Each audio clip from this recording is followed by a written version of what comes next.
Okay, so I'd like to welcome Kevin Frost from Fall River Lawn Care back to the show. Hey, Kevin, how's it going? It's going good. How are you today?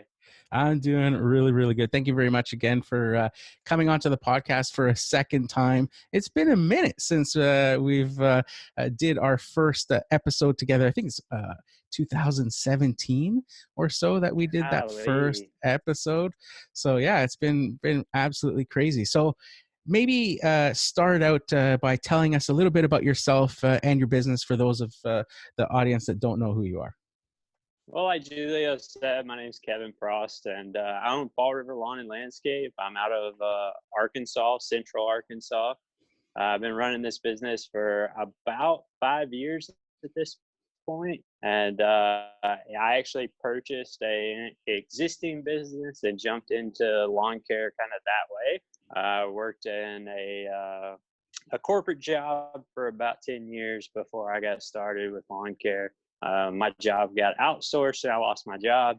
And that's whenever I kind of jumped in with 2 feet on lawn care at that point.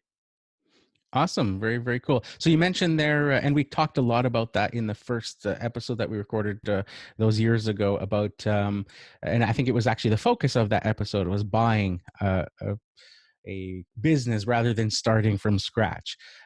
So maybe fill people in briefly on that sort of decision process of why at that time you decided to buy somebody else's business rather than starting your own. At the time, I had already kind of started doing a little bit of lawn care, just kind of testing the waters. Wasn't really a legitimate business at all. And then the winter came. I had that time off, and at that point, I was actually looking for lawn care equipment. I wanted to step up to a riding mower of some sort and not just have a push mower. So I was going to invest in equipment and ended up finding this company for sale in my town on Craigslist. And I contacted the guy, started talking to him about it a little bit. And we went back and forth, negotiated on price, and settled on a price. And I ended up really buying the company for the equipment. Oh, okay. Very cool. So, at this point now, being 3 years since we've talked on the podcast, has there been anything that you think you would have done differently in that decision of buying that business? Do you think you would have been better off maybe starting your own brand and name, or any regrets along the way with that? At first, I, I kind of went back and forth if I wanted to change the name whenever I bought it, kind of make it my own. Hmm. And I chose not to because there was already an established website and things like that. So I just kind of ran with it. Eventually, I redid the logo, and it made it kind of feel a little more like mine at that point. Okay. But looking back on it, because I negotiated it down because his customers did not have contracts, Okay. and I wasn't willing to pay him for those customers because they didn't have contracts. Hmm. I ended up negotiating it down to the price of just the equipment, Okay. and I walked away with like 8 customers or so out of the Hmm. 20 he said he had. So I was really glad that I didn't pay for those customers because a lot of them didn't stay. Yeah. Yeah. But I don't really have any regrets doing it that way because of the fact that I negotiated it down. If I had paid for those customers and I only ended up with 8, I think then I would have had some regrets. Hmm. Yeah, absolutely. It's a tough scenario to be in when you're buying, because that's what you'll see a lot of times is businesses for sale, and they're focusing on those customers. But like you said, if there's no contracts, then there's really no guarantee that that customer will stay with you. Even if there is a contract, it doesn't mean that, depending on the time of year and stuff like that, if you're midway through the season, that customer may just not like your personality or anything and be like, I'm not happy with this person, or whatever. People get very comfortable with the service provider that they have at times. So there's no guarantee. So it's very smart that you sort of got to negotiate it based on equipment without those clients. I've heard of others doing similar where they basically paid half of the business up front and then negotiated where they did payments for the rest based on how many customers would be left at the end of, like, say, the first season, how many stuck around, and kind of protected themselves that way too. Lots of different ways, but a very interesting process. So I've been watching your progress over the last few years, and like any good entrepreneur, you have been constantly adjusting, changing, and modifying the way you do business. And along that road came a whole bunch of things that you've tried. So you went to, at one time, you started with your truck and the enclosed trailer that you had, a small enclosed trailer. And then you went to an open trailer. So what was and then you've since changed from that too. So let's start with the open trailer. What was the thought process behind that part of it? I had used that enclosed trailer for several years. I think for like my first 2 years, something Hmm. like that. I used that, and it is a small enclosed trailer. So it was like I had three mowers jam packed in there, all my weed eaters, blowers, all those things, and there was no moving around in that trailer. You had Hmm. to, shift mowers around, take things out to get around. So at that point, I was trying to figure out what did I want to do trailer wise to get something bigger. Hmm. And I kind of went back and forth. I talked to a lot of people, watched a lot of YouTube videos, and saw those high side landscape trailers. And more or less, one of them kind of came around where a guy kind of called me and said, "Hey, I need to get rid of this trailer." And he wanted, I don't know, I think I paid like 2,300 bucks, something like that, for it. It was pretty cheap, and so I just kind of jumped on it real quick and bought it and made that transition to that open trailer with the high sides, Hmm. and started trying that out. And then whenever it came to switching to the box truck, I Yeah. mean, it was kind of the same thing. I was Okay. on YouTube or Instagram, and Alex over at Nickens Lawn and Hmm. Landscape did a post that he was going to sell his box truck. And like I Okay. instantly hit him up and was like, "How much are you looking to get for it?" Hmm. To see if it was in my price range, Yeah. something Yeah. I Yeah. could go for. And I had already been thinking about the fact that as I get employees, I'm going to need another vehicle Hmm. because I don't want them driving my truck that I also use for personal use. Yeah. Yeah. I want to be able to go out and bid jobs while they're off Hmm. working. So I knew I was going to have to buy another truck anyway. And like I said, his box truck became available. Made a couple of phone calls to Alex and talked to him about it a little bit. Ended up flying up to St. Louis. He picked me up from the hotel or picked me up from the airport. Let me stay at his house for a night or two, and then I just drove that box truck back.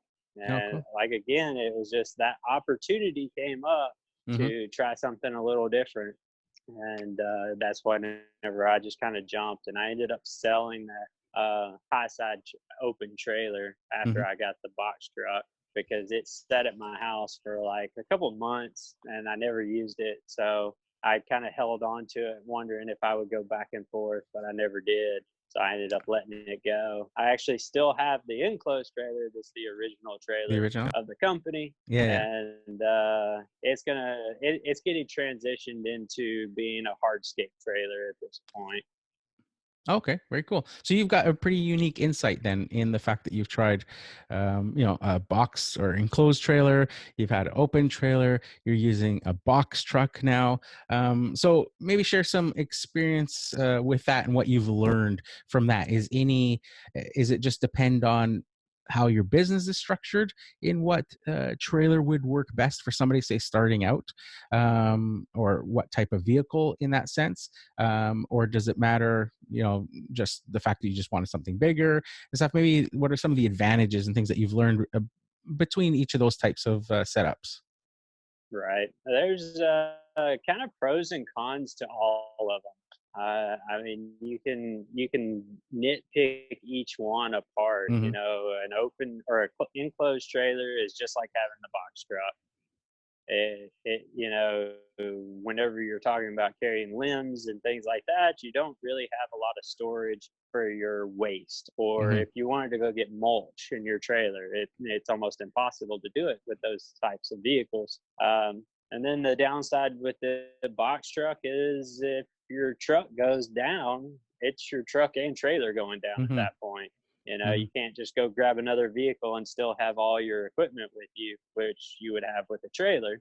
And I mean, the open trailer, there's the positives of you can go get mulch in that. You do have that extra room to carry all your waste. So, pros and cons to all of them. And me personally, I like the enclosed type, Hmm. either the box truck or trailer, just for the sheer fact that it protects my equipment. It's that out of sight, out of mind thing Hmm. where once I shut that thing up, people don't know really what's in it. So, theft wise, I feel like it deters people just that little bit more. Hmm. Awesome. Very, very cool. Now, you've also, over the past few years here on social media, been, continuing your YouTube channel and working on that and testing out new equipment and stuff and working with brands. And a very cool thing that I saw with you was you being able to, or moving to a new house with a huge amount of property versus your other house, and basically a lot more testing ground that you could use for that equipment. So maybe speak a little bit about that, how that experience has been, kind of going out into the sticks and getting a bigger a piece of land there. That's actually been like a dream for my wife and I for a long time since we've been together. We lived in a neighborhood, and it was very tight, houses on top of each other. Hmm. Even before we had the lawn care business, it was something we wanted, is to have a little bit of land, have a little bit more space, and that kind of thing. And it's something we saved for. We actually received a little bit of inheritance, and then with that, it gave us that ability to Hmm. take that step to invest that inheritance into a house. And then the house that we were living in, I had owned for I think 13 plus years, so I had quite a bit of equity in it. So it was like just that perfect storm of everything we needed was in place to be able to step off and buy that nicer piece of land and the bigger house. Okay, very cool. So in all of those transitions, another thing that I saw you do that I also see come up for a lot of lawn care businesses is the almost not so much stepping away from doing lawn care, but starting to expand your skills into other avenues. And this was very evident with you. You started to do a lot more dirt type work. You purchased a skid steer. You were doing driveways and stuff like that, redoing gravel driveways and things. So, what was your thought process with that, as far as because you had a nice, tidy lawn care only type business. So, why did you want to sort of step out of that comfort zone? Because it seems these days everybody wants just that. Almost to the fact that people don't even want to do fertilizing or aerating. They just want mow and go, mow and go, mow and go. So what was it that made you want to go in the opposite direction of, like, no, I want to do other stuff versus that? For me, some of it is just the fact that I like to learn new things. I like to go out and experience these new things and see where those things can take me.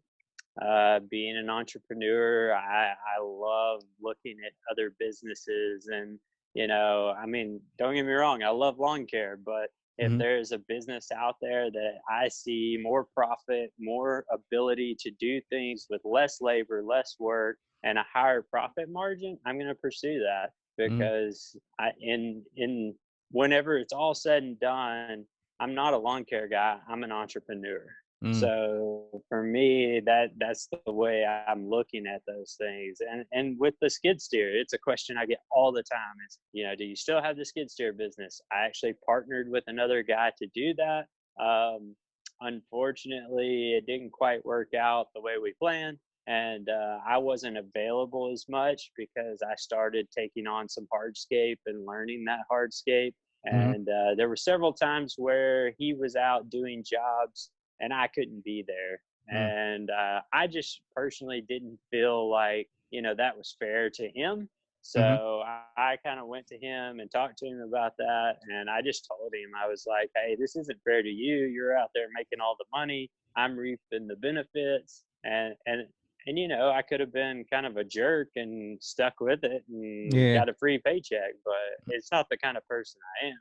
So Hmm. I just told him, I was like, hey, if you want to take the skid steer, keep doing your thing, you know, we already know you're making enough money to make the skid steer payment. So Yeah. Yeah. just run with it and let it be your thing. And I'm going to step away because I just don't think it's right for me to sit here and reap the benefits of your labor kind of thing. So Hmm. I actually walked away from that and let him take it over. And I mean, I still talk to him here and there. He's doing great. He still runs it all the time. He actually already upgraded to another skid steer Oh, nice. that's a little nicer than the one we had. So he traded that one off and bought a nicer one. And he's actually been doing really good. That's awesome. Very, very cool. Now, you're like all about these transitions and learning and moving forward and partnerships and things, and it's so cool to see because you're just like you said, it's the true definition of an entrepreneur. Just trying different things and seeing, and it reminds me of a lot of myself when I think back of every crazy thing that I've tried. It's kind of like a let's see what sticks sort of thing, right? And I remember talking to another business guy locally, a very successful business guy, and I was talking to him about all the different things that I've done and tried and stuff. And most people would look at me like saying, you're just crazy. Like, why would you go through all that stuff? Or thing. But this guy was different. He understood it from an entrepreneurial point of view, and he looked at me and said, "Oh, you love the chase. You love the whole process of it, of the building of company, of branding, of that starting from scratch and seeing where you can take it and all that." And I was like, yeah, this guy gets me, right? It was like a thing. So I see a lot of Yep, that. yep. I see a Yeah, lot of that in I've you, never right? I've never really thought about it that way, but I think you're right. I think that's exciting to me. I am on, I think, like owning my fourth or fifth business at this point, Hmm. and I've had businesses and shut them down, and had a Yep. business and gave it away, and Yeah. Yeah. and I still have the lawn care business. Blake Hawthorne and I have gone in together and started another business, Turf and Tools. So Yeah. it's been an interesting journey. Yeah, yeah, very cool. So yeah, I relate to you on so many levels on that because I see a lot of me in those things that you try, right? And it basically gives my self confidence and going, I know I'm not crazy because other people are doing the same thing that I do, right? Just going, it's like that's what an entrepreneur is. You try different things, Absolutely. always modifying, always learning. Um, so with that, you mentioned Blake Hawthorne there from It's His Turf, and it's an ironic or funny story that because a lot of you guys or a lot of people would actually confuse the two of you, the way you guys look and stuff. It's actually quite funny. It's almost like you guys are brothers. So you guys have developed a pretty special friendship, and that's turned into a partnership. And you guys were mentoring each other at the same time with different topics. So maybe talk a little bit about how that whole thing developed. Yeah, we get it all the time about the brothers thing. It's actually kind of funny. Just a quick little side story here. We were actually in Lowe's the other day and just picking up some materials for a job. And like we're standing at the register, and this lady, like across the aisle, like looks at us, and I kind of caught her eye that she was staring at us. And I kind of looked at her, and she looks back at me, and she was like, "Are y'all twins?" And I'm like, actually, we're not even related. And she didn't believe me that uh, we weren't related. We that my mom had both of us, and like she had to choose one or the other, so she sent him away for adoption and left and kept me around. So I just tell him that stuff, just give him a hard time. That's funny. So But like it's yeah, it's been a interesting experience, us two together. We met at GIE, I guess a little over a year ago now, and okay. we lived like 40 minutes away. I mean, we kind of knew about each other, but we had Hmm. never really talked or met. And finally got to really meet face to face there at GIE and talk a little bit. And it just kind of hit off from there. Like you said, we just had that instant connection of kind of like brothers. Hmm. And came back home after GIE and we talked a little bit. He invited me over to his shop to kind of see his business and ride along with him in the truck. And like, I was like, man, this is like that perfect opportunity to, get some mentoring and learn some Hmm. stuff. Blake at that time had been in this business for um, 10 or 11 years at that point. So I knew there was a lot I could learn from this guy. So it was fun to get to come over here and ride around in the truck with him, ask him all those questions, and get that hands-on, one-on-one time with him to learn a lot. And it's changed my business tremendously to have that opportunity. Very, very cool. I know hearing when you guys started, it was a sort of a mutual arrangement. He was mentoring you on some business concepts and things that he had learned and developed over time. And at the same time, he was looking to you for mentorship in social media and in like YouTube and things like that. So maybe speak a little bit about that sort of dual mutual arrangement that you guys had. Yeah, he was at that point trying to build up his social media, and he has this passion of wanting to teach guys, to give them the same opportunities that I had to come over here and ride around with him and ask him questions and learn from him. He has this deep passion to be able to teach guys about this, and I mean the guy is so super transparent, and he wants you to learn from all the mistakes he's made so you're not Hmm. making those same mistakes. And it was like he needed help getting that social media off the ground, and I needed help in my business, which is exactly what he was wanting to teach. So I was just like, hey, I'll help you with your social media, you help me with my business. And we just kind of hit it off from there. And there was days I come over here and it was all about social media and helping him, and then there was days he came over with me over in my town and rode in the truck with me and mowed my yards with me, and and helped me out with my business side of it. Oh, very, very cool. One of the neat things that I believe that Blake was doing and that you participated in was Stonemakers Academy, I think it was called. Um, so you guys were doing it's very unique. It's like concrete carving stuff. So maybe talk about a little bit about that, because that's I think that's very intriguing for people. Yeah, that was something that Blake was already into. He had been training with it for a long time. And kind of as I came into the picture and we became friends, he was transitioning from just being a stonemaker to being a stonemaker trainer. So Okay. he had the ability to teach stonemakers at that point and allow guys to become stonemakers and be certified in it. It is a product that is a proprietary product that we use in the concrete. There's several other proprietary chemicals that we use.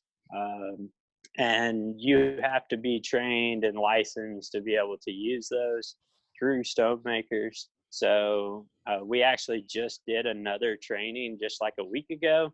We had a guy come in and go through the whole process of getting trained and being able to have access to those products. For me, it was like something different.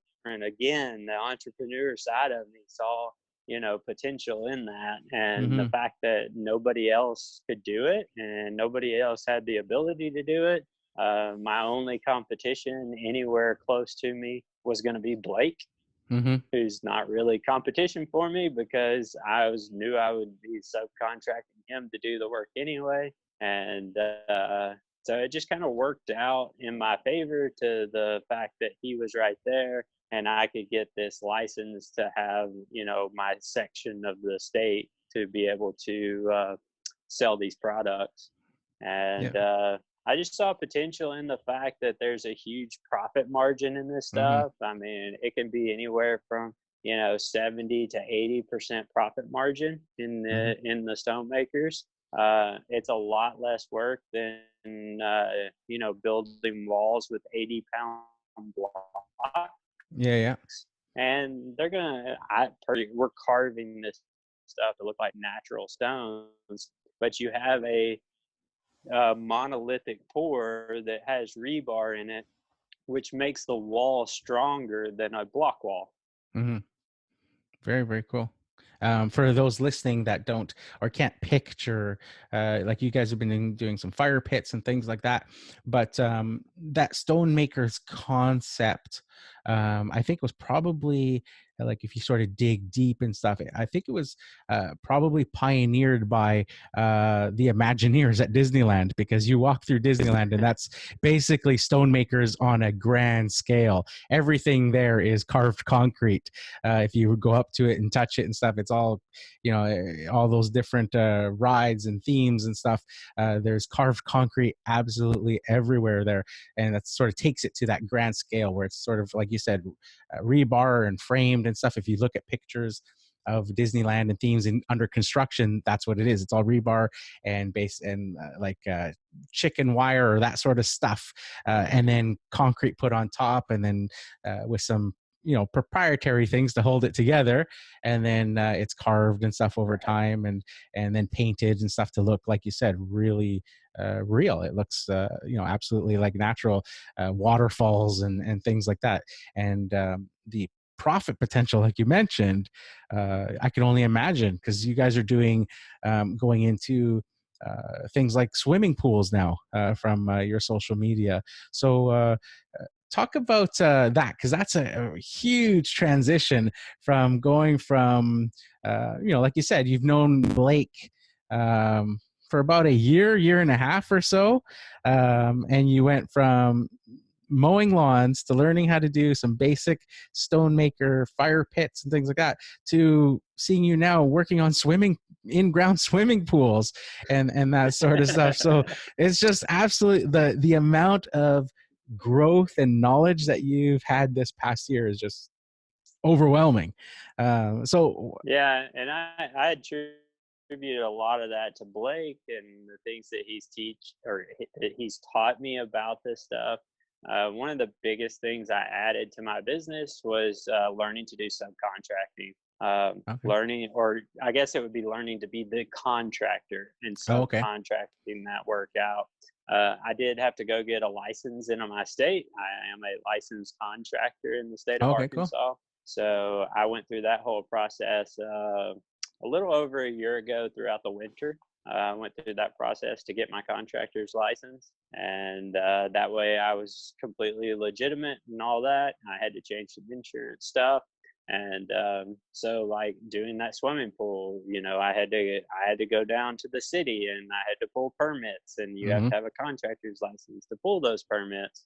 So that was really my first time getting to like utilize the things that I had put in place Mm-hmm. over the winter to be able to do those kinds of jobs.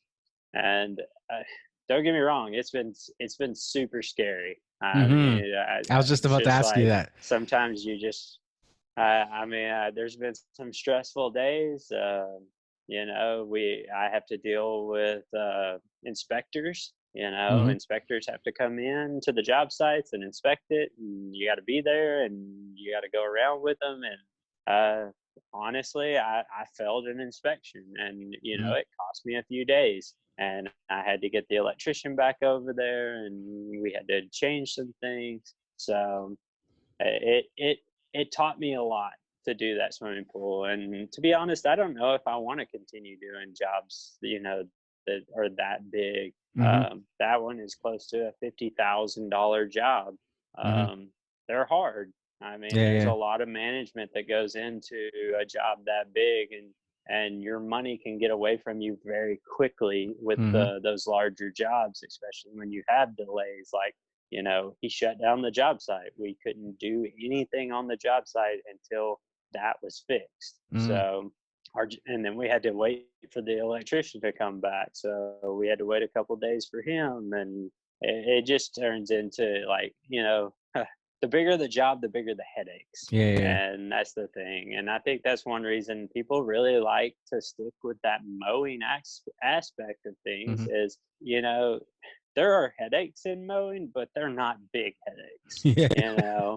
Susie over here mad because you cut her yard an inch too short, or an inch shorter than what she wanted, you know, is a drop in the bucket compared to Yeah. losing, 5 or 6 grand Mhm. because, a customer's not happy with something you did and you got to jackhammer it out. And, Yeah. it's just there's the downsides to wanting to go that direction and go that big. So it's like I've learned over the last year, my sweet spot is that $10,000 to $15,000 range on Okay. jobs. If I could stay in that, I can usually keep my margins really good Okay. and make some really good money. Mhm. It's just once I get into that, like, 20 and above, sometimes it's really hard to keep everything in line and not lose your money here and there. Yeah, yeah. Yeah, yeah, it would be very stressful to jump into a project that big. But the thing is, again, going back to being an entrepreneur, it's that itch that you have to scratch, right? You see an opportunity like that, Oh yeah, and if you don't scratch it, then it's always going to be nagging at you year after year after year after year. And, doing it and going through that process is so valuable because whether you want to do it or not, just the learning experience of going, yeah, this isn't for me is great right. because now you're not wasting that thought energy, your mind energy, always thinking about that nagging feeling that that's something that you should be pursuing, because now you've done it and now you can focus your attention elsewhere and do that sort of thing, right? Again, Yeah, just I'm big on, like, I don't want to look back on life and go, well, what if?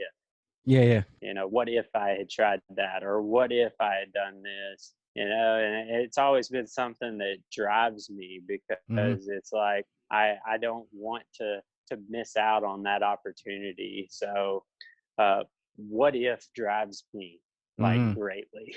Yeah, yeah, that's awesome. That's just absolutely awesome. I love people who are on that same wavelength of realizing that everybody says life is short, but people don't follow through with what that actually means. And I've Right. mentioned before on the podcast, a thought that I've had in the past, and that's like, what if everybody that you saw walking around was like in some sort of video game, and above their head was a countdown timer showing how much time they had left. So if you knew exactly how much time you had left, what would change? And I guarantee you, what you're doing today would change based on that. Not knowing Oh yeah. makes you complacent, makes you think about, oh, there's lots of time to do this or to go after that goal or whatever, when if you knew how much time, it would set that urgency to go, life is really short, like I only have this much time left and look, it's ticking away, like there's no there's no going back here, right? So yeah, when I find people Yeah. like you on that same wavelength, it makes it really hit home. So you and Blake just keep sort of that partnership going. You guys have launched this new project together called Turf and Tools, which you got a whole bunch of stuff going on. So maybe speak to that, because there's like products happening that people can sell. You guys are selling other products, like racks and stuff, but then you're also offering like training courses and things like that. So maybe speak to that. Okay. Uh, yeah, turf and tools was one of those things where kind of what I was talking about earlier, the fact that I was able to go and ride in the truck and learn those things. And, a year ago, I can remember telling Blake, man, I just know this information would help other people. And it's like, how do you get that to them? Hmm. And over the year, it kind of grew and grew. And it's kind of funny because I get asked all the time, do you work for It's His Turf now? And I'm always like, no, I still have Fall River, I still have Yeah. my business. And we are together a lot. So Blake does have It's His Turf, and I still have Fall River. And then we own the company Turf and Tools together.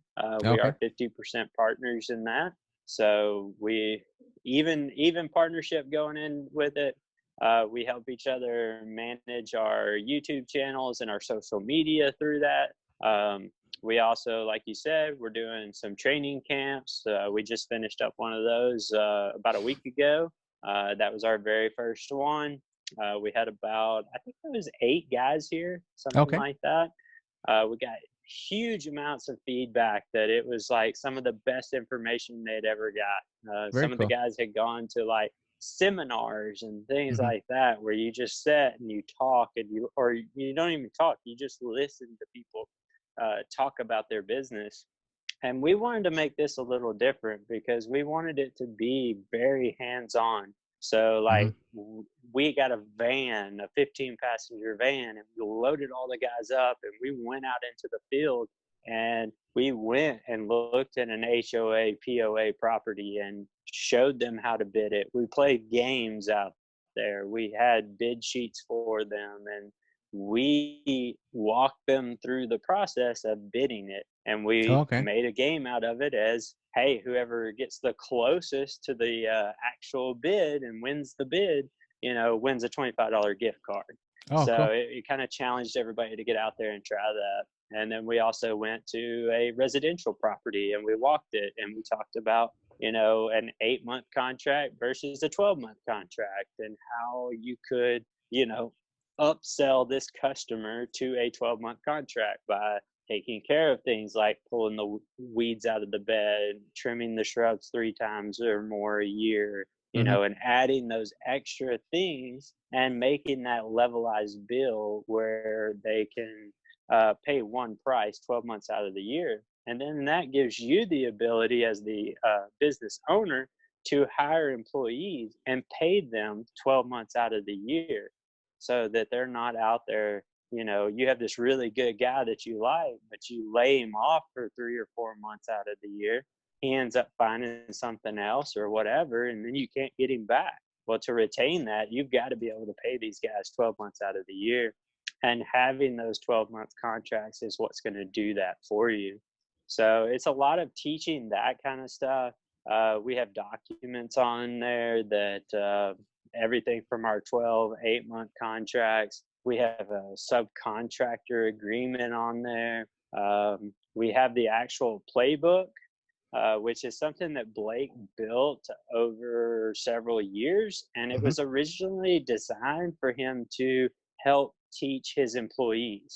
Okay. As we've gone through this last year of working with my company and building up my company, we kind of rewrote the book completely and turned it into kind of a walkthrough of how. And it's not only just to start a business, it's not just for like the new guys first Hmm. coming in. Okay. I think a lot of guys that have been in the business for a while could utilize this information and make a few changes. Because I mean, even Blake, he's been in this business for 11 years, Hmm. and the last couple weeks, he's called it this 30-day revamp, and he has just like dove back into his business, and he's restructuring things, getting things back organized. And I think that's something a lot of guys need. They get Hmm. complacent in their business and they get in this routine. And they're not growing at that point. They're just so set in their rut that they're Hmm. in could really step up their game and get them rejuvenated. I know we had one guy there at the training that I felt like that was kind of why he was there, was because Okay. he was kind of stuck. He was burned out. He was ready to quit. And it Hmm. was like he came out of this training camp and he was kind of rejuvenated, pumped up, ready to go back and, start things over. And he's been in business for, I think he said 7 or 8 years, something like that. Okay. Yeah, very, very cool. That is very common in lawn care for guys to get burnt out, to hit the struggles. I've certainly gone through it at least, 2 or 3 times throughout the years that I've been in business.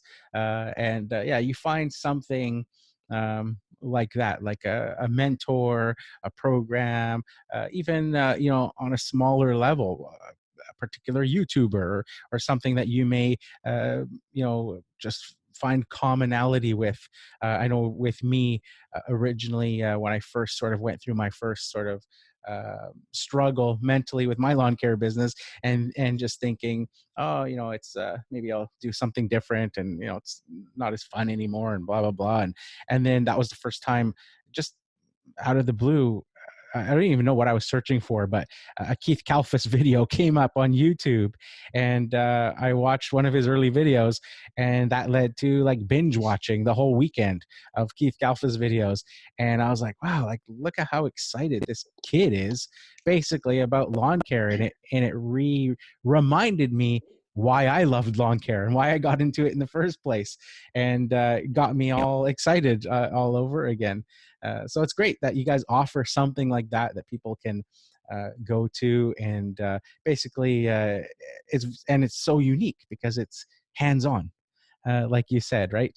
Right. Which distinctly, Blake literally opens the door of It's His Turf and invites people in. He is very transparent at these things. mhm, A lot of the things that he may not talk about on YouTube, diving into his business just a little too much. mhm, He was answering those questions here whenever they okay, came up. He was very transparent with these guys, and I did the same thing. It was kind of neat because there was this back and forth of Blake has this big business, multi crews, and mhm, 15 employees, and then I was the solo guy. So like the solo guys that were here, I could really relate to them and answer some of those questions. And then mhm, Blake, the guys that were here that ran crews, they related to him a little yeah, more. yeah, So it was this awesome dynamic whenever people were here.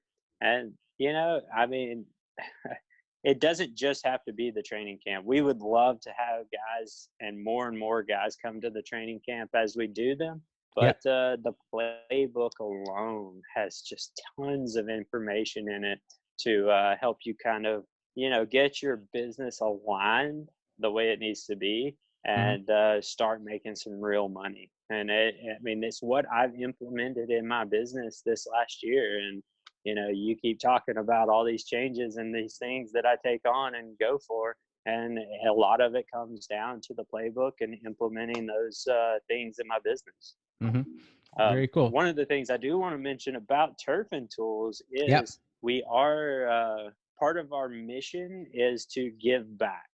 Okay. So we have committed that we're going to invest money back in the company to give back to guys. And we have put together a truck and a trailer Mhm, and some green touch racks, and we are literally giving that away. So these guys that come and they spend money on our website, for every $10, they get an entry into the giveaway. And I mean, the reality of it is that's an expensive thing. So, I mean, we do have mhm. to find a way to pay for that. Yeah, And yeah, that's why we ask that, the entries, you spend $10 and you got a chance to win a truck. yeah, I yeah, mean, I'll spend $10 to win a truck.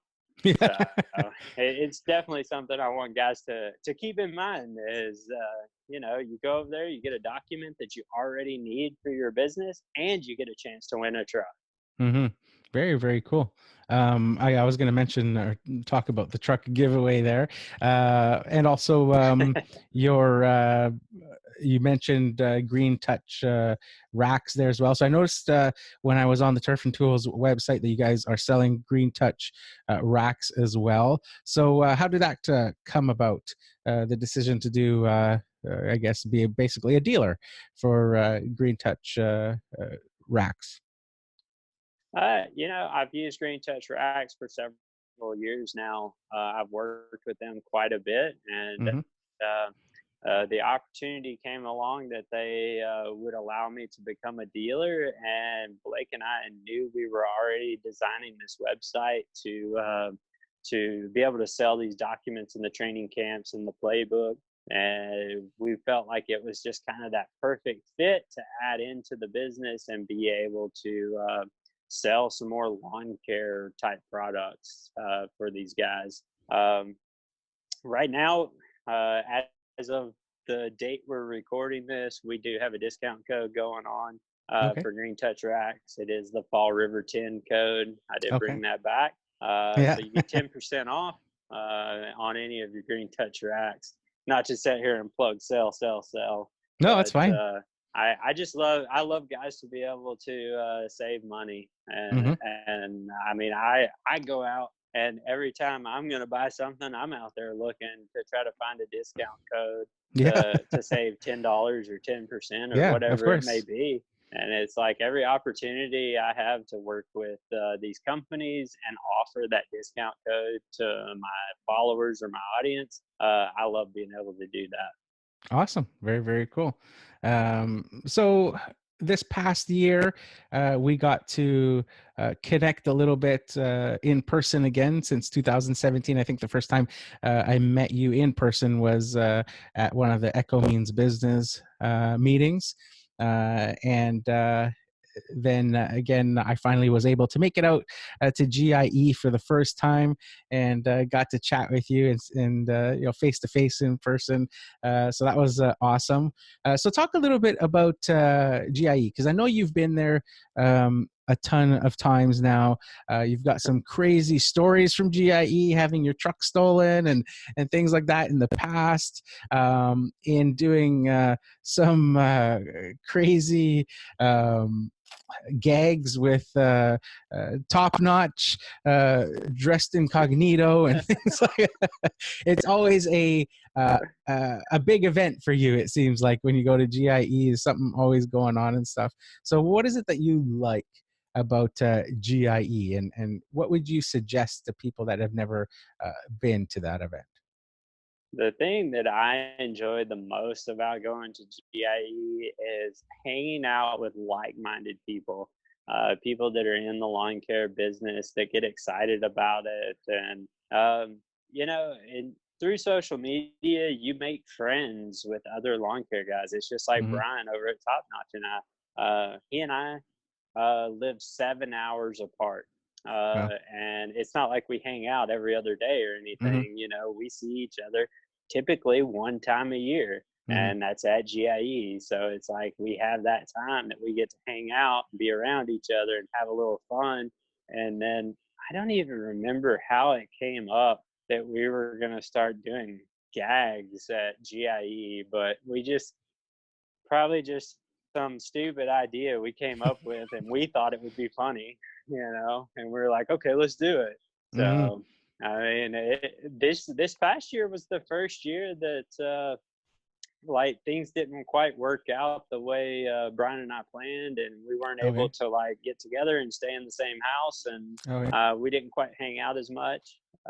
He had his son there, and so did Randy over at Countryside. So Yep. their kids kind of wanted to hang out together, so they kind of split a house and did all that. And I hung out with some other guys and hung out with Blake, and I mean, it doesn't mean that Brian and I aren't still good friends. I mean, we Hmm. still talk all the time, and business and stuff is busier, so we don't talk quite as much. Yeah. But it's still fun to get to GIE and hang out with everybody. I mean, I've been there 5 years in a row at this point. Awesome. Um, other than like the new equipment coming out, to be honest, GIE looks exactly the same every year. Yeah. So so looking at the equipment stuff, I mean, yeah, I still go kind of hit some certain places I'll pick out that I want to go check something out. But the main reason I'm there is I just really want to go talk to people, hang out with people, Hmm. meet new people that are in this business. And Yeah. that's kind of my main focus. And then, with social media, I do work with companies, and it gives me the opportunity to see some of these people face to face and talk to Yes. them face to face that I typically only talk to through email or text messages or Hmm. whatever. And a lot of times I'll take that opportunity to kind of hit those booths and talk to all those people as well. Hmm. Yeah, very, very cool. So yeah, basically, and it's a common theme that I hear from people that I've asked about GIE. For me, my first year, it was overwhelming. All of the equipment and just the sheer magnitude and size of it. So I was walking around like a deer, caught in the headlights sort of look, and people would be looking at me going, "First year?" I'm like, "Yeah." They're like, everybody looks like that on their first year." And they're like, Yeah, "It'll get better next year. You'll know what you want to see and focus in on that. Right now, you're just kind of like walking, walking around and stuff." And oh yeah. I but still remember those that year, that first year I came, I felt the same way. And it's like now it's like I've been there 5 times and mhm. I probably still haven't seen everything in there. It's Yeah, just yeah. every year it gets bigger, there's more companies there. Hmm. They expanded a little farther, and like I discover new areas of the GIE every single year that I go that I'm like, I didn't even know this was here. And they're Yeah, like, yeah. yeah, it's been here every year. Yeah, And yeah. I'm 5 years in and I'm still discovering that stuff. So Yeah, yeah. it's an interesting place. I mean, I feel like if you can budget your business to be able to get there, whether you can drive or you fly or whatever Mhm. you have to do, if you can set that money aside throughout the year to be able to afford that in October, I would definitely invest that. And it's a write off for your company because it is Yeah. a learning experience when you're Yeah, yeah. there. So you are training and learning while you're there.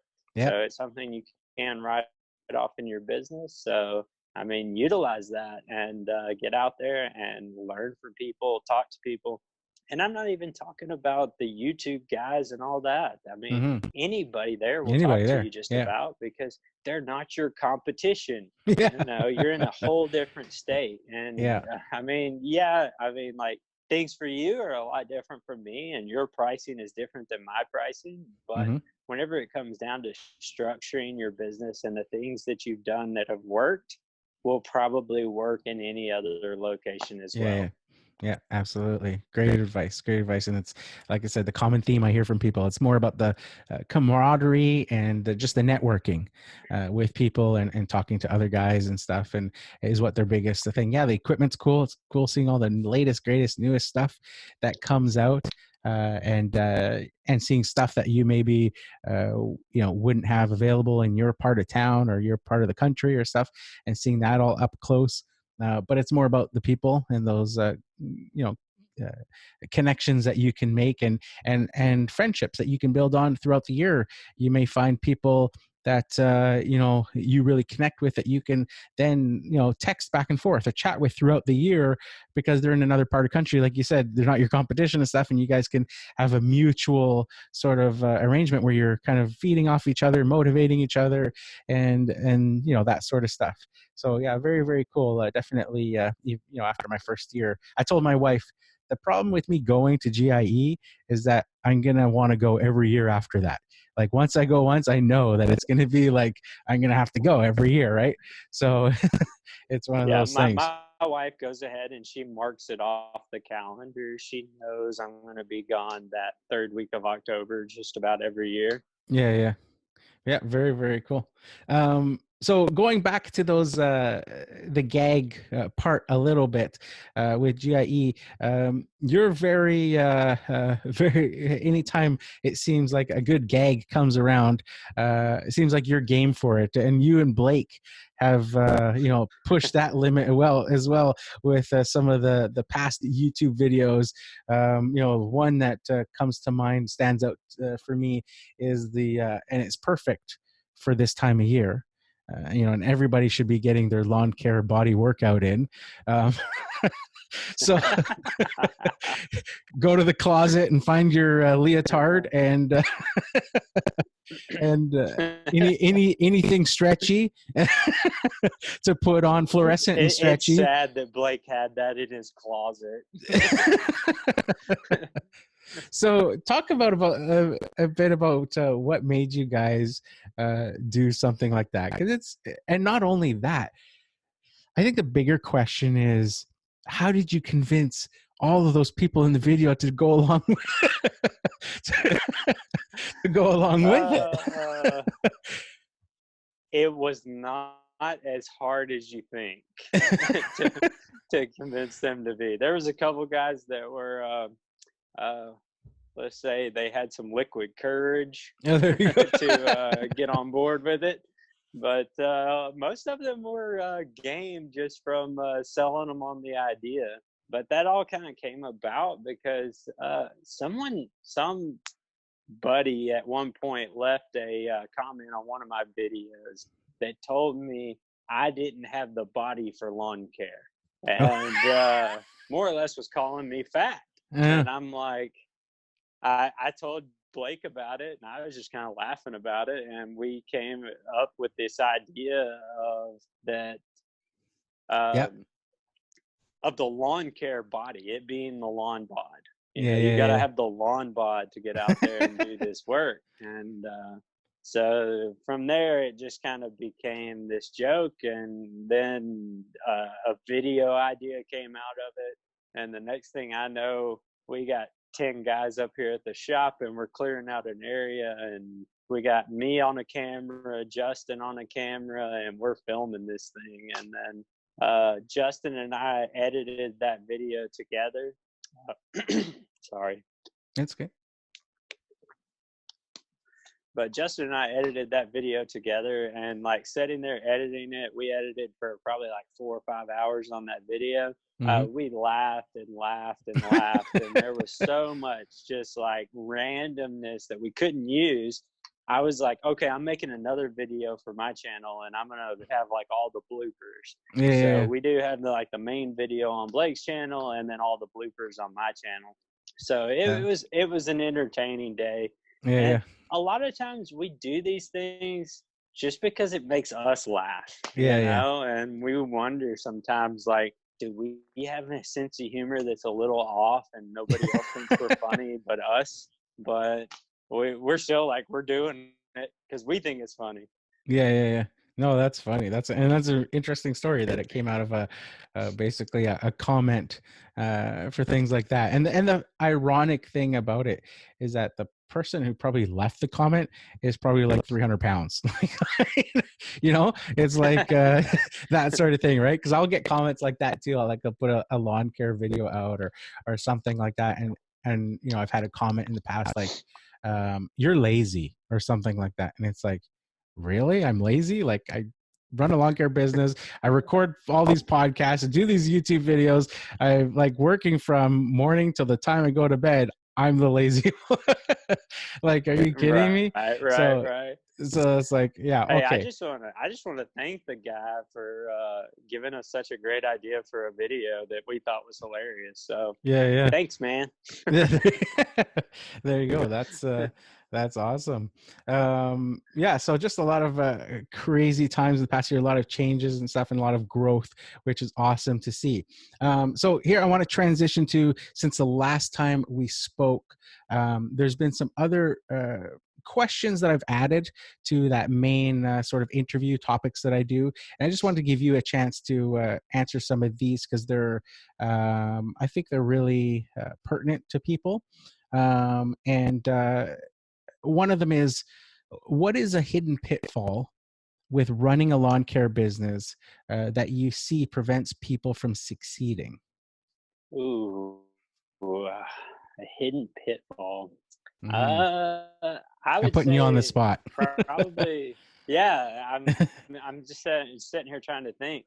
I think one of the things that I had an issue with at the very beginning was, and this is something we deal with in the playbook in our training camp, is identifying your client, Oh, the okay. client that you want. Yes. And that was something I didn't really do at first. I Mm-hmm. was very broad, and I would do the high end yard, the low end yard, Yeah, yeah. the commercial account, anything that would come along in Mm-hmm. your beginning. You got to get whatever you can. But I would say quickly identify your client that you want. For me, it was a high end client. I like there's a big high end neighborhood that's Yep. literally like 3 minutes from my house. I can leave my driveway and be at my first yard in 3 minutes. Mm-hmm. And to me, that was perfect. Yeah, So yeah. that was kind of what I drew as my ideal client. And I've been trying to work very hard to build my client base in that high end neighborhood. Okay. So I would definitely say that was kind of the pitfall at the very beginning, was Mm-hmm. not identifying the type of client that I was going to go after. Yeah.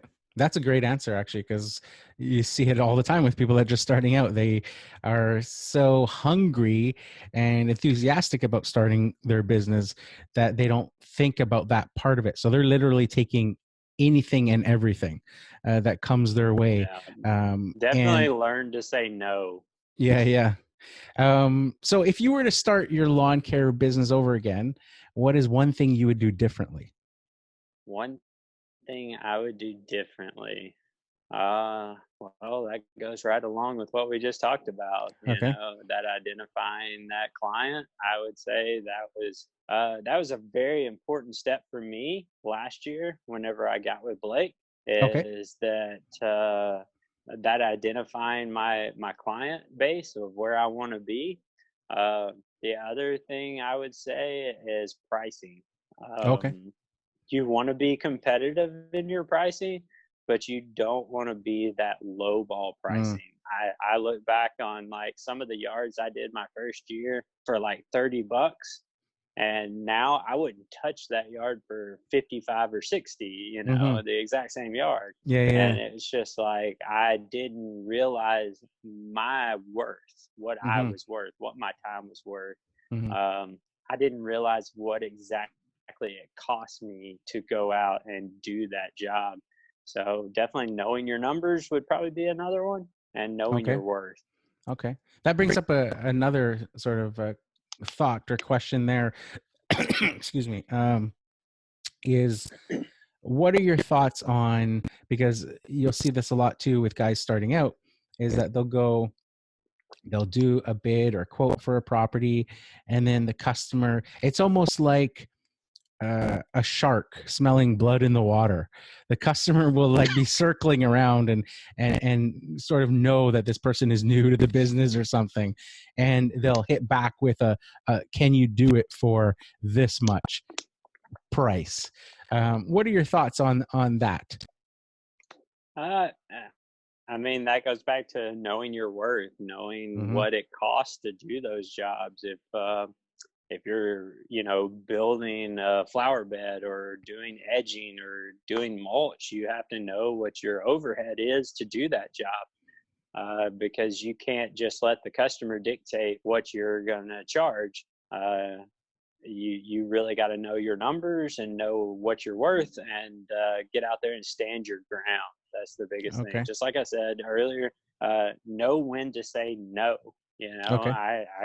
I had a job just the other day that I bid it at like $6,800. It was doing some stamped concrete, and the guy was like, "Well, the top of my budget's 55. Can we do it for 55?" Mm-hmm. And I'm like, "Well, what do you want to eliminate? Yeah, yeah. What do you want to take out of the job? We can get it to 55, but you're Mm-hmm. not going to get everything that we talked about, Yeah, yeah. because I can't afford the manpower, the material, and everything to get that job done, and me still make some money." Yeah, yeah. And I was just honest with him. I was like, "Hey, if I can make money at it, I'll do it, and if I can't, I'll just tell you I can't do it." And Yeah, yeah. he stuck at 55 and wouldn't go up, and I literally just told him, "There's no way I can't do it for that price. I won't make Yeah, any money. It's not worth my time." yeah. So I had to know when to say no. I mean, it's winter time. I hate to say no in winter time, Yeah, yeah. but uh, I mean, I'm not just gonna make money to pay guys to go work and me not make anything. Yeah, So yeah. just So knowing yeah, when to say no. yeah, absolutely. It has to make sense. In the course of time of running your lawn care business, what do you think has been your biggest frustration? Uh, Biggest frustration, uh, probably be my customers sometimes. Okay. Yeah. Um, So just dealing Sorry. with that's okay. So just dealing with Uh, people. yeah. Yeah, I mean, sometimes, yeah. I mean, it's kind of like you talked about, them kind of wanting to work you down on your Yeah, price yeah. and wanting to get something for nothing.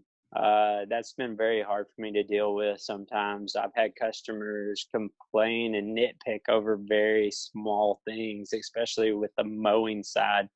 And very quickly, I started eliminating that stuff. I was Mm, like, I've had issues with stress in the past, and yeah, yeah. I've let that stress get overwhelming to me, Mm-hmm. and I wasn't going to allow myself to get back to that position. So, like, I had a client one time that every time I would go mow his yard, I would get a text message from him saying, "Hey, I don't like this," or "Why didn't you do this?" or "Why Mm-hmm. wasn't this done?" And it was just like it drove me nuts because I had to like justify every single time, why it was done this way. Yes, yes. And it just kind of got annoying to me, and it was like the straw that broke the camel's back was I went out and like I striped his yard and V'd it in right Yeah, to yeah. his walkway. I mean, it looked amazing. I was out there taking pictures. I was excited, Yeah. and I got the text message from him, and his text message said, "Well, if you can't do this job by yourself, maybe you need to hire employees." Mm-hmm. And I was just like, "Oh, I'm not going to let somebody else run my business and Yeah, tell me yeah. what I need to do." Yeah, And yeah. I eliminated that client. I let him go. I was like, "Hey, if that's what you're looking for, hey, call this guy. He's got Mm-hmm. crews, Yeah, to yeah, come in and take care of your yard." And just quickly learning to eliminate that stuff and, not let these people walk all over you yeah. and Yes. treat you like a lower class citizen Mm-hmm. because you're the lawn care guy. Yeah, yeah. No, absolutely. I've had a similar situation that you actually reminded me of in that particular, but mine was the customer confronting me in person, face to face, saying, how come this is happening, and why is this? And it was to do with um, the rain. Like the rain was happening. Had to walk over one area to get to the next area, and my footprints were showing in the lawn, and they were peeved off like that. But this was the only spot because it was a gate that you could get through, and the downspout from their house was pouring the water onto the lawn in that spot. So it's like, it's not my fault. Like, I can't do anything about where your water is diverted to, right?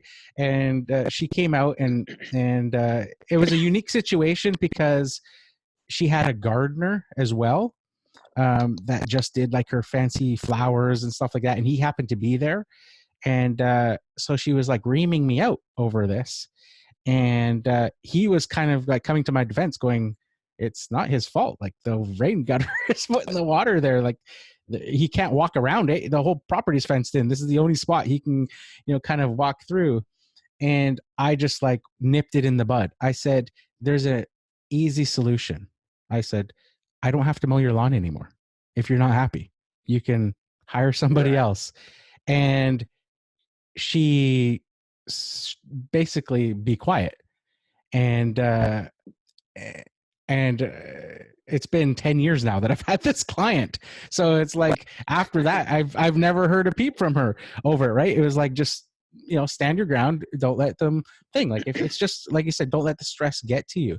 It's not worth it. It's just lawn mowing, it's just thing, right? And like I told her, there's an easy solution. If you're not happy, that's fine, then I'm sure you can find somebody else that'll make you happy with that, right? But I'm doing the best I can with the circumstances that I have. And this is clearly not a situation where it's my fault that I've done anything wrong. But yeah, you got to have to, whether it's a text message or something like that, you got to nip it in the bud and not let that stress, because it'll eat you alive. You'll be worried about it when you go to bed, thinking about it and all that stuff. And it can really cause a lot of more damage than a lot of people know, that when you're letting stress eat away at you like that. Right. So yeah, your health is the most important, not letting that sort of stuff take its toll. What is one thing that people don't realize about running a lawn care business? Ooh, man, you didn't give me any heads up to think about these. Put you on the So, spot. wh- one thing that That people people don't don't realize. realize. Yeah, because everybody thinks it's just lawn mowing, right? I think the sort of the context of this question, or how it came about, is that, when people think about lawn mowing, they can hire a Fall River to do it, but they could also hire the neighborhood kid to come after school and mow it. They could hire the guy that's driving around in his old pickup truck with his homeowner equipment in the back. They could hire uh, the firefighter that maybe mows lawns on his day off of work. There's this whole thing, so it gives this perception that lawn care is, the business as a whole, is simple, that it's easy.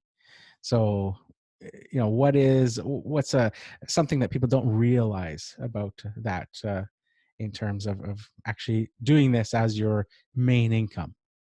Did that give you enough time to think about Uh, it? no. uh, no, you make a great point there with that they don't realize the competition that's out there, and the Hmm. fact that um, I have to, I have, this is everything I do is this, this is Hmm. how I feed my family. And Yep. it's not that, I'm doing it as a side hustle, that Hmm. I have insurance and I have licensing and all this that I do to be a legitimate business Yep. that, that guy in the back of his truck typically doesn't have. Yes. Yes. So that's definitely something that I didn't think about coming into this business, and I still see it to this day. Every year, I see all the new lawn care companies Hmm. starting up, and it's like I see them start, and I'll see them around town a lot, and then slowly I don't see them anymore, and they start falling off. But I would definitely agree with you that that is one of those unforeseen things whenever you're starting Okay. a business like this. Okay.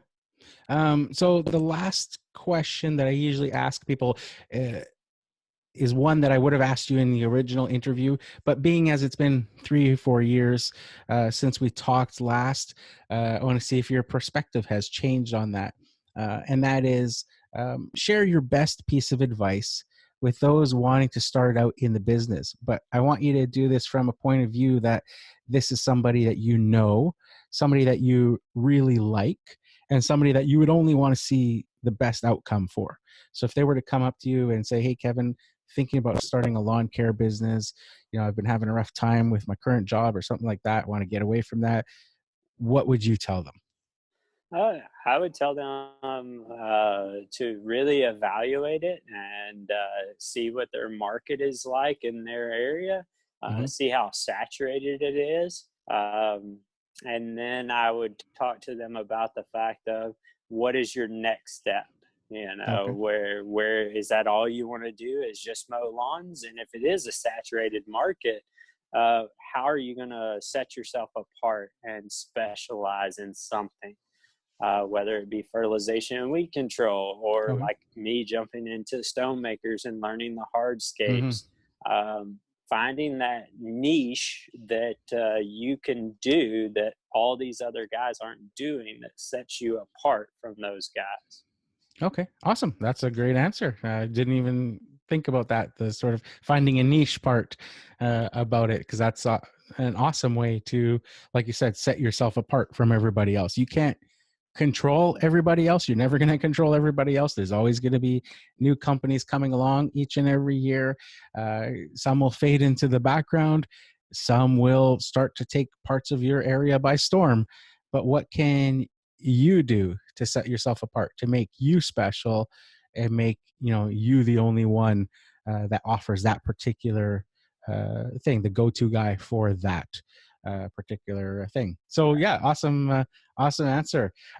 So if people want to find out more about you, where can they find you? How can they find turf and tools if they want to order racks, or look at the playbook and things like that, or register for one of your guys' live training events? How do people do all that stuff? Uh, well, you can follow me on Instagram or YouTube. YouTube, it's Fall River Lawn Care. Instagram, it's Fall River LC. And then if you're interested in turf and tools, it's turf in the letter N tools.com. You can also get there by going to my Instagram, and Turf and Tools actually has its own Instagram. So Okay. we only have about 500 people following us, so we're trying to build it up. So if you want to go follow Turf and Tools on Instagram, definitely go hit that subscribe button. And cool. And that Turf and Tools website has all the information for the training as well as products and stuff. Absolutely, everything's on there. Right off the bat, you're going to see the giveaway truck, the truck that we're giving away here in Hmm. July. And then from there, you can see apparel, documents, training courses, and our Green Touch racks. Awesome. So thank you very much for being a repeat guest on the show, and catching up with the podcast audience since the last time we spoke. I really appreciate it. Absolutely. Thank you for having me on here again. I've enjoyed it. I enjoyed it last time. It was just as fun this time. Awesome. Thanks again.